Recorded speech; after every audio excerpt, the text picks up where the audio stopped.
লীলাটা কীরকম? এটা আখের মতো, যেদিকেই কামড়াবেন মিষ্টি হবে। তো কোথায় যে শেষ আর কোথায় যে শুরু সেটা কেউ জানে না।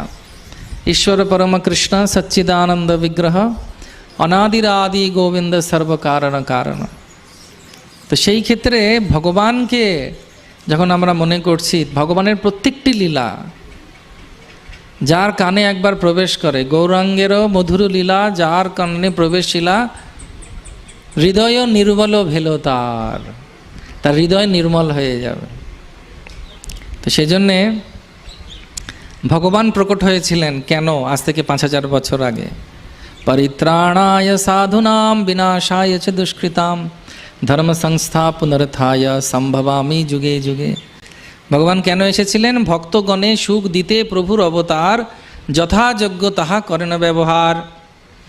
দুষ্টকে শাসন করার জন্যে আর আপনাদের মতো ভক্তদেরকে ভালোবাসার জন্যে ভগবান প্রকট হলেন।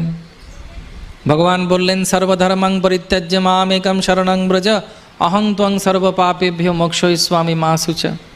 আর এই ভগবানকে না ব্রহ্মা নিজে বলছেন, ঈশ্বর পরমকৃষ্ণ সচ্চিদানন্দ বিগ্রহ অনাদিরাদি গোবিন্দ সর্বকারণ কারণম। এবং এই ভগবান সম্পর্কে, কৃষ্ণ সম্পর্কে বলা হচ্ছে কোথায়? ভাগবতে।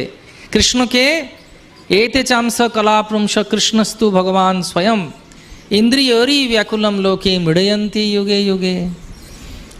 তো ভগবান বিভিন্ন রকম অবতার, ভগবান বিভিন্ন রকম লীলা করছেন।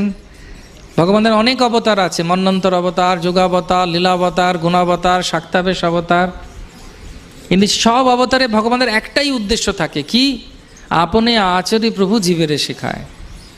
ভগবান আমাদেরকে দেখাতে চাইছেন যে কিভাবে আমরা ভগবত ভক্তির মাধ্যমে ভগবানকে ভালোবেসে তার ধামে ফিরে যেতে পারো। কোনো কোনো জায়গায় আচার্যরা বলছেন ধামে ফিরে যাবারও দরকার নেই। যদি কেউ এখানে থাকে আর ভগবানের কথা শুনে নিজের জীবনের পরিবর্তন করে, তাহলে তার আর ওখানে যাবার দরকার নেই, এখানেই ভগবত ধাম তার আস্বাদন করতে পারবে সে। তো সেজন্য ভগবান ছোট শিশু অবস্থা থেকে, এমনকি ভগবানের আবির্ভাবের আগে থেকে ভগবান অনেক লীলা করলেন যার একটা অর্থ নয়, দ্ব্যর্থকও নয়, দুটো অর্থ নয়। অনেকে বলেন এক ঢেলে 2 পাখি উড়লো, কিন্তু এক ঢেলে 2 পাখি নয়। ভগবান একটা কাজ করার মাধ্যমে অনেক অনেক শিক্ষা আমাদেরকে দেন, সেজন্য তিনি হচ্ছেন ভগবান।